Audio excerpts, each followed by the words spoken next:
Abbas, let me ask you a question. پوچھیے. بالکل. ہم جس سے محبت کرتے ہیں, جن کی رسپیکٹ کرتے ہیں, جن کو ہم لائق احترام سمجھتے ہیں, جنہیں ہم مانتے ہیں, ٹھیک ہے, بہت عزیز ہو جو ہمیں, ہمارا ان کے ساتھ رویہ کیسا ہوتا ہے؟ سب سے پہلے تو ان کی اطاعت ہم پر جو ہے واجب ہو جاتی ہے. مثال کے طور پہ آپ کو ایک ایگزامپل دیتا ہوں. ہمارے پیرنٹس ہیں, میں پیرنٹس سے محبت کرتا ہوں تو آبویس بات ہے میں پیرنٹس کی بھی مانوں گا, پیرنٹس کو ماننے کے ساتھ ساتھ پیرنٹس کی مانوں گا, تو ان کی اطاعت مجھ پر واجب ہے. اور اسی کے ساتھ میرے پیرنٹس کے جو ریلیٹیوز ہیں, مثال کے طور پہ ان کے والدین ہو گئے, ان کے بھائی بہن ہو گئے, ان کے بچے ہو گئے, تو ان کی بھی اطاعت جو ہے میرا فریضہ ہے کہ ان کی بات مانوں. That shows a sign of respect towards them. Exactly. یعنی یہ بات صاف ہو جاتی ہے کہ اگر ہم کسی سے محبت کرتے ہیں, اپنا عزیز سمجھتے ہیں کسی کو, تو ہم ان کی اطاعت کرتے ہیں, رسپیکٹ کرتے ہیں, ان کا خیال کرتے ہیں. بے شک. لیکن اگر ہم ہسٹری پر نظر ڈالیں اور اگر ہم بات کریں رسول خدا صلی اللہ علیہ وآلہ وسلم کی اور ان کے اہل بیت کی, ہمیں کیا دیکھنے کو ملتا ہے؟ یہی دیکھنے کو ملا کہ جب رسول اللہ کا آخری وقت تھا تو کس طرح سے لوگوں نے رسول اللہ اور ان کے گھرانے کو تنہا چھوڑ دیا. یہ بہت افسوسناک بات ہے جو شاید ہی کبھی ڈسکس ہوتی ہے. شاید ہی کبھی ڈسکس ہوتی ہے. اور میں یہ سمجھتی ہوں کہ یہ جو سیریز ہم کر رہے ہیں صحابہ اینڈ اسلام کی, اس میں یہ جاننا, یہ پہچاننا ضروری ہے کہ صحابہ کیا ہے. لیکن شاید ہم اس پروگرام کا حق ادا نہیں کر پائیں گے اگر ہم یہ نہ سمجھے کہ وہ اصل کون سے صحابہ تھے جو رسول خدا صلی اللہ علیہ وآلہ وسلم کے ساتھ ان کے آخری وقت پر کھڑے تھے, اور وہ کون سے صحابہ تھے جو انہیں چھوڑ کر چلے گئے. تو میں نہیں لگتا ہمیں اس موضوع پر چرچا کرنا چاہیے. بالکل, ایبسلیوٹلی. تو ناظرین, آج کا اس ایپیسوڈ بہت اہم ہے اور ایک اہم ڈسکشن آپ کے سامنے ہم پیش کرنے والے ہیں, جہاں پر ہم یہ جاننے والے ہیں کہ رسول اللہ کی شہادت کے وقت صحابہ کا کیا کنڈکٹ رہا ہے ٹورڈز رسول اللہ, اینڈ ان کی شہادت کے بعد صحابہ کا کیا کنڈکٹ رہا ہے ٹورڈز دی اہل بیت علیہ السلام. اس ایپیسوڈ میں ہم جاننے والے ہیں, اسے بڑے غور سے سنیے. تو ناظرین, اس موضوع پر گفتگو کرنے کے لیے ہمارے ساتھ اس وقت موجود ہے وہ ہستی جو ڈپارٹمنٹ آف تھیولوجی میں پڑھاتے ہیں علی گڑھ مسلم یونیورسٹی میں. جی ہاں, میں بات کر رہا ہوں ڈاکٹر رضا عباس صاحب قبلہ کی. آئیے ہم ان کا اپنے پروگرام میں استقبال کرتے ہیں. السلام علیکم آقا. وعلیکم السلام. پروفیسر صاحب, سب سے پہلے اس ایپیسوڈ کے آغاز میں جو سب سے پہلا سوال, اولاً میں یہی جاننا چاہوں گی کہ دا ایونٹ آف تھرسڈے, جس کے بارے میں ہم تمام جانتے ہیں, رسول خدا صلی اللہ علیہ وآلہ وسلم کی شہادت واقع ہوئی 28 صفر کے دن. اگر ہم تھوڑے دن پہلے آئیں 24 صفر پر نظر ڈالیں تو ہم یہ دیکھتے ہیں کہ رسول خدا صلی اللہ علیہ وآلہ وسلم بیمار تھے. بیماری کی حالت میں انہوں نے ایک پین اور پیپر دینے کے لیے کہا, لیکن پھر بھی امت نے انہیں وہ دینا ضروری نہیں سمجھا. تو کون سی چیز تھی جو زیادہ ضروری تھی, یا کون سی وجہ تھی کہ انہیں یہ چیز نہیں دی گئی؟ جی, آپ جس واقعے کی طرف اشارہ کر رہی ہیں اسے واقعہ قرطاس کہا جاتا ہے. اور میں ناظرین کو یہ بتا دوں کہ یہ واقعہ قرطاس کوئی ڈھکی چھپی بات نہیں ہے, کوئی ایسا واقعہ نہیں ہے جس کا تعلق کسی خاص فرقے کی کتابوں میں ہو اور دوسروں میں نہ ہو, بلکہ ہر جگہ واقعہ قرطاس کا تذکرہ ہے. اور آپ حضرات کی نالج کے لیے بتا دوں کہ ہمارے خیال میں, جہاں تک میرا علم جا رہا ہے, کہ صحیح بخاری میں 5 یا 6 مقام کے اوپر مختلف اینگل سے, زاویے سے اس واقعہ قرطاس کا ذکر کیا گیا ہے. تو یہ ایک بہت ہی اہم واقعہ ہے اور بہت ہی ویل نون واقعہ ہے. یہ کوئی ایسا واقعہ نہیں ہے. وہ صحابہ جو جان دینے کے لیے تیار تھے آپ پر, وہ آپ کو ایک پین اور پیپر نہیں دے سکتے تھے؟ تو پیغمبر نے فرمایا کہ مجھے ایک کاغذ اور قلم دے دو تاکہ میں کچھ ایسا نوشتہ لکھ دوں کہ جس کے بعد تم گمراہ نہیں ہوگے. اور اس کے بعد وہ افسوسناک جملہ نقل کیا گیا. کچھ لوگوں نے اس پر اختلاف ہو گیا صحابہ کے درمیان, کچھ کہتے تھے کہ دے دو, کچھ کہتے تھے کہ نہ دو. یہ سارا اختلاف, یہ ساری چیزیں رسول خدا کے پریزنس میں ہو رہی ہیں, اور شور مچایا گیا. وہاں پہ موجود ہیں لوگ, شور مچایا گیا. رسول خدا کے لیے ظاہر ہے بہت بڑی انسلٹ ہے. اور خود پیغمبر نے فرمایا کہ چلے جاؤ یہاں سے, میرے پاس سے دور ہو جاؤ, کیونکہ اسی درمیان ایک آواز بلند ہوتی ہے, ان الرجل لیہجر, جو بالکل سامنے, یہ بالکل یہی الفاظ احادیث کی کتابوں میں وارد ہوئے ہیں. میں اس میں اپنی طرف سے کوئی لفظ کا اضافہ نہیں کر رہا ہوں. ان الرجل لیہجر, اس شخص کو ہذیان ہو گیا ہے. ہذیان ہو گیا ہے. یہ اتنا سخت جملہ جو ہے یہ استعمال کیا گیا حضور اکرم صلی اللہ علیہ وآلہ وسلم کے لیے. استعمال کیا ان جملوں کو؟ اب یہ بات ہے دیکھیے کہ یہ اختلافی مسئلہ ہے. بہت سی کتابوں میں جو پہلے حدیث کی کتابیں تھیں ان میں کچھ جگہوں پہ نام آتا تھا, لیکن اس وقت جو کتابیں ہیں ان میں نام نہیں ہے, ڈسٹارٹ ہو گئی, بلکہ ہاں قال قائل, کسی ایک کہنے والے نے کہا. ہم کہتے ہیں نام نہ بھی ہو تو جو جماعت تھی وہ صحابہ ہی کی جماعت تو تھی, ان میں سے کسی ایک نے کہا. لیکن جس نے کہا کتنا سخت جملہ کہا رسول اللہ کے لیے, رسول اسلام کے لیے یہ جملہ کہ اگر حضور اکرم صلی اللہ علیہ وسلم کو ہذیان ہو سکتا ہے تو پھر آپ کے اسلام کا کیا اعتبار ہے, اس قرآن کا کیا اعتبار ہے کہ جس کا ذہن اتنا کمزور ہو کہ معمولی بخار سے یا کسی مرض کی وجہ سے اسے ہذیان ہو جائے تو پھر اس کا کیا. تو یہ جملہ جو ہے وہ انتہائی سخت اور افسوسناک, اور اس کو پیغمبر کو اتنا افسوس ہوا کہ پیغمبر نے کہہ دیا کہ قوموا انی, میرے پاس سے دور ہو جاؤ, مجھ سے جو ہے چلے جاؤ, اور صحابہ کو کی جماعت کو جو بھی وہاں پہ موجود تھے ان کو اپنے پاس سے دور فرما دیا. یا یہ کہیے کہ رسول اللہ اپنی وصیت میں کچھ ایسا لکھنے والے تھے جس سے انہیں ڈر تھا, کچھ لوگوں کو ڈر تھا کہ کہیں کوئی ایسی بات نہ لکھ دیں کہ جس کے بعد ہمارے لیے کوئی توجیہ کا چانس نہ ہو جائے. جی, اور ساتھ ہی کافی لوگ عباس یہ بھی سوال اٹھاتے ہیں نا کہ اگر صحابہ نے نہیں دیا پین اور پیپر تو مولا علی تو اس وقت موجود تھے بحیثیت اہل بیت, بحیثیت صحابی, تو انہوں نے کیوں نہیں دیا مولا علی کو دے دینا چاہیے تھا پین اینڈ پیپر, انہوں نے کیوں نہیں. یہ وہ سوال ہے کہ جس کو بہت لوگوں نے اپنی کتابوں میں پوچھا, یہ وہ سوال ہے جو بہت سے لوگ اس واقعے کو ایکسپلین اوے کرنے کے لیے پوچھا کرتے ہیں. اور میں آج آپ کے اس چینل کے وسیلے سے اس سوال کا بہت ہی تفصیل سے جواب دوں گا, اور میں چاہتا ہوں کہ سامعین اس بات کو سنیں اور سمجھیں کہ یہ بہت اہم سوال ہے. اور یہ آپ کو معلوم ہے کہ یہ سوال جو ہے وہ شبلی نعمانی نے اپنی کتاب سیرت النبی میں بھی اٹھایا ہے کہ جو ہے وہ اگر ایسا ہی کچھ تھا تو خود مولا علی موجود تھے, انہوں نے کیوں نہیں دے دیا, ہے نا. تو اور بہت سے لوگوں نے اس سوال کو اٹھایا ہے. تو میں جو جواب دینے والا ہوں وہ اس کو میں سمجھتا ہوں کہ شاید اس سوال کا کچھ تشفی بخش جواب ہو. دیکھیے بات کیا ہے کہ پیغمبر یہ فرما رہے ہیں کہ مجھے کاغذ اور قلم دے دو. جی, پیغمبر یہ کیوں فرما رہے ہیں اور پیغمبر نے یہ جو جواب ملا اس سے کیا سمجھا, وہی اسی میں اس سوال کا جواب چھپا ہوا ہے. پیغمبر کیا ہمارے جیسی عقل رکھنے والے تھے یا ہم سے سینکڑوں گنا زیادہ بہتر عقل رکھنے والے تھے؟ ظاہر ہے کہ وہ مدبر تھے, وہ سمجھنے والے تھے, بالکل پیغمبر ہیں. ہر چیز ذرہ برابر چیزوں سے جو ہے وہ چیزوں کو بھانپ لیا کرتے تھے. جس وقت پیغمبر نے یہ فرمایا کہ مجھے قلم و کاغذ دے دو, اور اس پہ پیغمبر کی موجودگی میں صحابہ نے شور مچایا, اور یہ تک کہا گیا ان الرجل لا یہجر, کہ اس شخص کو ہذیان ہو گیا, تو پیغمبر نے فوراً اس بات کو سمجھ لیا کہ اب جب یہ لوگ اس لیول تک اتر سکتے ہیں, تو پیغمبر نے یہ سمجھ لیا تھا کہ اب اس جملے کو سننے کے بعد بھی اگر میں نے لکھنے پر اصرار کیا تو میرے لکھے ہونے کی وجہ سے کیا ہوگا, مدینے میں سول وار ہوگی, مسلمان میں آپس میں جھگڑا ہوگا کہ جو میرے سامنے میرے منہ پر مجھ کو ہذیان کا الزام لگا سکتا ہے اس کے لیے پھر میری تحریر کی بھی کوئی ویلیو نہیں ہوگی, قیمت نہیں ہوگی, اور کہا جائے گا حالت ہذیان میں لکھی ہوئی یہ تحریر ہے, میں لکھی ہوئی یہ حدیث ہے, تو اس میں نہیں مانا جائے. اور جب کوئی انسان پیغمبر کے سامنے پیغمبر کو جھٹلا سکتا ہے تو آپ یہ بتائیے کہ پیغمبر کی تحریر کا اس کے سامنے. تو پیغمبر نے یہ سمجھ لیا تھا کہ اب اگر میں نے لکھنے کا کیا, اگر اب میں نے لکھنے کا ارادہ, پیغمبر نے اس کے بعد آپ یہ دیکھیے کہ یہ بات نہیں ہے کہ امیر المومنین لا کے دے دیتے, پیغمبر نے اس کے بعد لکھنے کا ارادہ ترک فرما دیا. پیغمبر اس کے بعد 2 دن اور زندہ رہے, بعض روایات کے مطابق 3 دن اور زندہ رہے, لیکن اس کے بعد پیغمبر نے نہ پرائیویٹلی لکھنے کا جو ہے وہ تقاضا کیا, نہ جو ہے لوگوں کے درمیان. کیوں؟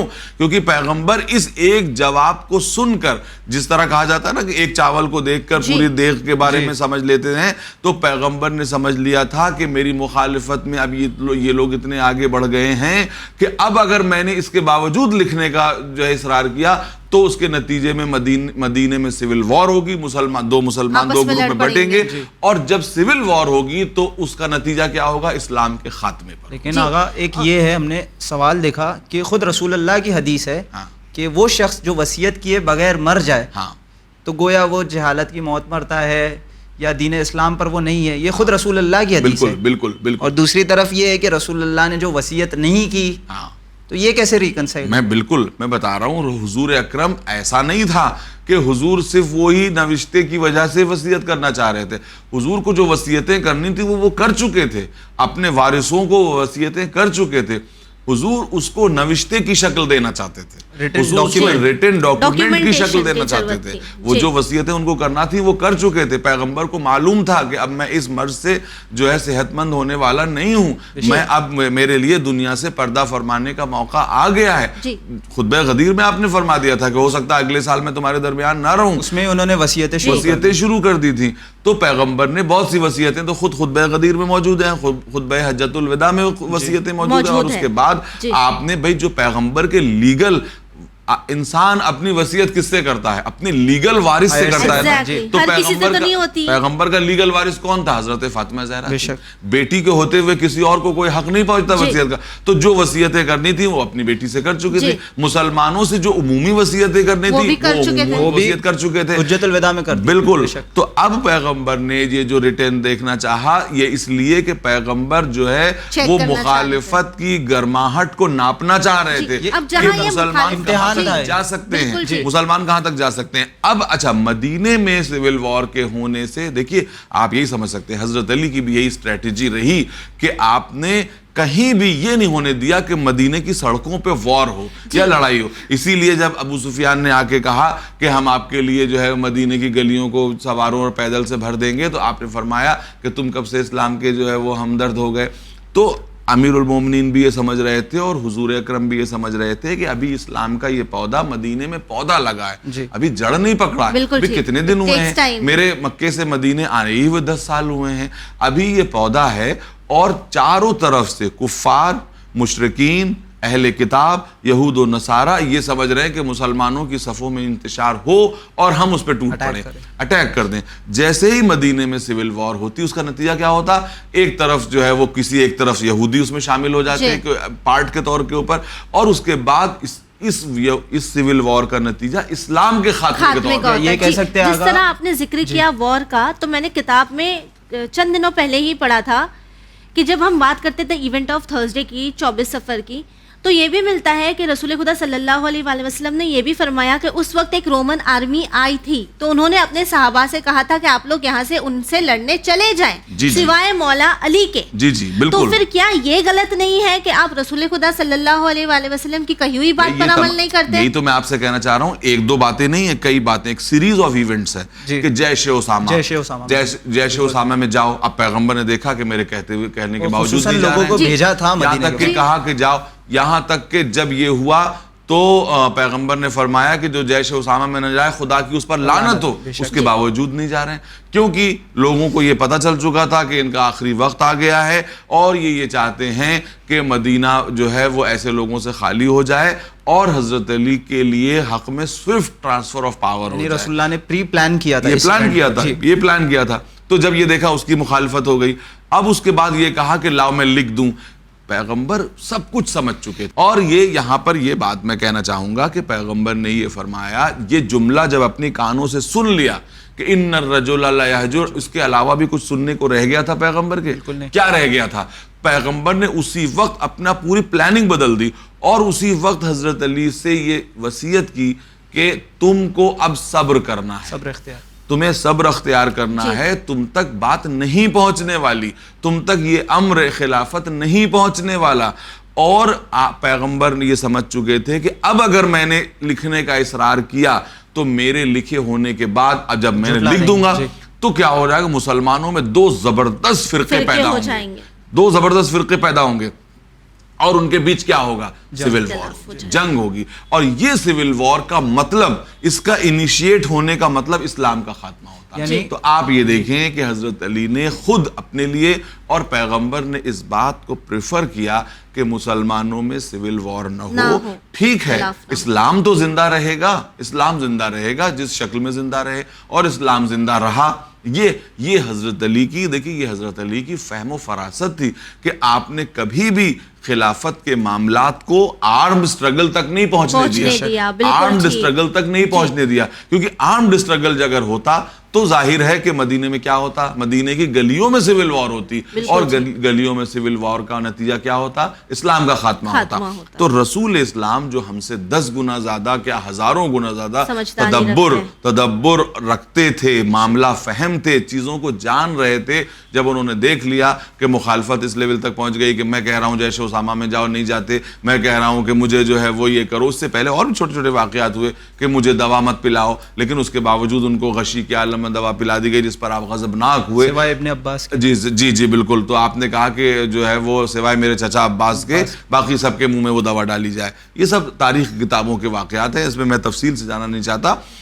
تو یہ پیغمبر دیکھ رہے ہیں کہ مسلسل میری مخالفت کی جا رہی ہے, اور ایک آخری کوشش پیغمبر کی تھی کہ میں نوشتہ لکھ دوں تاکہ مسلمانوں کی صفوں میں اتفاق ہو جائے. لیکن جب انہوں نے وہ جملہ اپنے کان سے سنا, اس جملے کو سننے کے بعد پیغمبر نے لکھنے کا ارادہ ہی ترک کر دیا. انہوں نے جان بوجھ کے لکھنے کا ارادہ ترک کر دیا. یہ نہیں تھا کہ مولا علی لا کے دے دیتے, مولا علی تو لا کے دے ہی دیتے. پیغمبر نے یہ سمجھ لیا تھا کہ اب اگر میں نے لکھا تو میرا لکھنا ڈیزاسٹرس ہو جائے گا, اسلام کے لیے ڈیزاسٹرس ہو جائے. امیر المومنین کے صبر نے مدینے میں صحابہ کے درمیان سول وار ہونے سے بچایا, خون خرابہ ہونے سے بچایا, خون خرابہ, صحابہ کا قتل عام اور سول وار ہونے سے بچایا, اسلام کو برباد ہونے سے, بالکل اسلام کو برباد ہونے سے بچایا. کہ ٹھیک ہے خلافت نہ ملے, اسلام تو زندہ رہے, یہ مین بات ہے کہ خلافت نہ ملے, اسلام تو زندہ رہے گا, ہے نا. پھر بعد میں کوئی وارث علی آئے گا, وہ اسلام کو صحیح کر دے گا. تو خلافت نہ ملے نہ صحیح, خلافت ایک سیاسی معاملہ ہے, خلافت ایک سیاسی معاملہ ہے. نبی کی پولیٹیکل جانشینی نہ ملے نہ صحیح, لیکن کم سے کم حقیقی اسلام برقرار تو رہے گا, قرآن تو باقی رہے گا, اسلام تو باقی رہے گا, اسلام کی تعلیمات تو باقی رہیں گی. یہ سوچتے ہوئے دیکھیں, یہ سمجھ لیجئے آپ کہ پیغمبر نے جب اپنے کانوں سے یہ سن لیا تو یہ سمجھ چکے تھے پیغمبر کہ یہ قوم, یہ جو ہمارے سامنے کھڑی ہوئی قوم ہے, یہ بغاوت پر آمادہ ہو چکی ہے. اب میرا مزید لکھنے کی ضد کرنا یا مزید میرا لکھنے کی کوشش کرنا بہت بڑا مسئلہ بنے گا, اور مدینے میں سول وار ہوگی. رسول اسلام نے مدینے میں سول وار کو ٹالنے کے لیے لکھنے کا ارادہ ترک فرما دیا. جی, تو سوال ہی پیدا نہیں ہوتا کہ مولا علی نے رکھے کیوں نہیں دیا. نیلم, یہاں پہ میں کہنا چاہوں گا کہ جب رسول اللہ اس دنیا سے رخصت کر گئے, جب ان کی شہادت پیش آئی, تو اب یہاں پہ مجھے سمجھ نہیں آتا کہ وہ صحابہ جو زندگی رسول میں کہتے تھے کہ ہم رسول پہ اپنی جان نثار کر دیں گے, لیکن ہم نے دیکھا جب تاریخ کا مطالعہ کیا تو رسول اللہ کے جنازے میں اتنے کم افراد تھے کہ انہیں انگلیوں پہ گنا جا سکتا تھا. کیا وجہ رہی تو وہ افراد گئے کہاں اور کیا کر رہے تھے اس وقت؟ اتنے سارے صحابہ, جنازے میں اتنے کم لوگ. آپ دیکھیے, مسئلہ یہ ہے کہ یہ سب تاریخ کی پیچیدگیاں ہیں. یہ تو طے ہے کہ امیر المومنین, جو ہم تاریخ کے بالکل فل لائٹ میں جو بات کہہ سکتے ہیں کہ امیر المومنین رسول کے غسل و کفن میں مبتلا تھے, مشغول تھے. جب کسی نے پوچھا کہ آپ کیوں نہیں گئے اس خلافت کے جو ہے معاملات کو طے کرنے میں, آپ کا تو بہت بڑا رول ہونا چاہیے تھا, تو مولا نے فرمایا کیا میں نبی کریم کے غسل و کفن کو چھوڑ دیتا؟ امیر المومنین کے نزدیک رسول کی وفات کے بعد سب سے ضروری کام کیا تھا؟ نبی کا غسل و کفن. ٹھیک ہے, کسی نے یہ بہتر سمجھا کہ صاحب ہم بہت اہم کام کرنے جو ہے وہ سقیفے میں جا رہے ہیں, کہ ہم چاہتے ہیں کہ نبی کے دفن سے پہلے خلافت کا معاملہ طے کر دیں تاکہ جو ہے وہ مسلمانوں کی صفوں میں انتشار نہ پیدا ہو. یہ ان کا ضمیر, ان کے شعور کی بات ہے کہ انہوں نے یہ سمجھا. لیکن اب کچھ روایتیں یہ کہتی ہیں کہ صاحب وہ جب تک نماز جنازہ ہوتی وہ لوگ آ گئے تھے پلٹ کے اور سب نے ایک ایک کر کے نماز جنازہ پڑھی.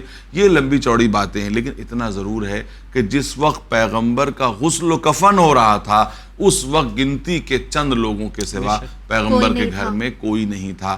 یہ تو ایک عجیب تاریخ کا المیہ ہے کہ پیغمبر کی وفات کے وقت بھی یہ منظر نظر آتا ہے, پیغمبر کی بیٹی کی وفات کے وقت بھی یہ منظر نظر آتا ہے. چند لوگ, کہا گیا ہے کہ کہ 8 یا 10 لوگ موجود تھے. 8 یا 10 لوگ, ان کے نام بھی تاریخ میں ملتے ہیں کہ نبی کی بیٹی کے جنازے میں کون کون تھا. اور دیکھیں تاریخ کو اور آگے بڑھنے دیجیے. دیکھیے اہل بیت کا کیا معاملہ ہے. امام حسن کی وفات ہوتی ہے تو چند لوگ ہیں جو جنازہ اٹھانے والے ہیں, باقی لوگ مخالفت پہ شامل ہیں, یہاں تک کہ ان کے جنازے پہ تیر برسائے جاتے ہیں. امیر المومنین کی شہادت ہوتی ہے, چند لوگ ہیں جو رات کے وقت امیر المومنین کا جنازہ اٹھاتے ہیں, اس لیے کہ جو ہے امیر المومنین نے وصیت کی تھی اور یہ کہا تھا کہ دیکھو مجھے دفن کرنے کے بعد نشان قبر مٹا دینا. آپ دیکھیے کتنی عجیب بات ہے, خلیفہ تھے کیونکہ وقت کے خلیفہ تھے, اور جو ہے وہ 4 مختلف لوگوں جنازے مختلف سمتوں کی طرف بھیجے گئے, اور اس میں سے ایک وہ جنازہ جو امام حسن اور امام حسین اٹھائے ہوئے تھے وہ نجف کی طرف گیا, چند لوگ. اور اس کے بعد ایک آخری تاریخ اپنی آخری منزل تک پہنچتی ہے کہ امام حسین کو غسل و کفن اور دفن بھی نصیب نہیں. یہ ہے وہ انجام جو نبی اور اس کے بعد اہل بیت نبوت کا ہوا, کہ یوں بہت بڑی تعداد تھی لیکن امام حسین کا جنازہ کربلا میں ایسے بے کفن پڑا ہوا تھا, اور مسلمانوں کی غیرت و حمیت کو کوئی جوش نہیں آتا تھا کہ یہ کس کا جنازہ ہے جس کو نبی اپنے کاندھوں پر سوار کرتے تھے, جس کو نبی جو ہے وہ پیار کیا کرتے تھے, جس کو نبی اپنی زبان چسایا کرتے تھے, اس کا جنازہ ہے جو زمین کربلا پر اور اس کے مقابلے پر اس کے جن لوگوں نے مولا کو شہید کیا ان کو دفن کر کے چلے گئے اور مولا کا جنازہ چھوڑ کے گئے. اب یہ پورے سلسلے کو آپ یہ دیکھیے کہ یہ کیسا سلسلہ ہے. نبی کی بیٹی وصیت کرتی ہیں کہ مجھے شب میں دفن کیا جائے, اور 8 لوگ موجود ہیں, امیر المومنین امام حسن, امام حسین, حضرت عباس, عقیل ابن ابی طالب, جو ہے عقیل ابن ابو طالب, اور ان کے یہ تو 5 گھر کے لوگ ہیں, اور اس کے علاوہ چند صحابی ہیں, حضرت سلمان, ابو ذر اور عمار, مقداد اور حذیفہ یمانی, اور کچھ روایات میں حضرت یہ زبیر کا تذکرہ آتا ہے, نام آتا ہے. بھئی یہ 10 لوگ ہیں, 10 لوگوں کے علاوہ کوئی 11ویں کا ثبوت ہی نہیں ملتا کتنے لوگ موجود تھے. تو یہ حضرت زہرا جو ہیں وہ کس بات کا نوحہ پڑتی ہوئی دنیا سے گئیں؟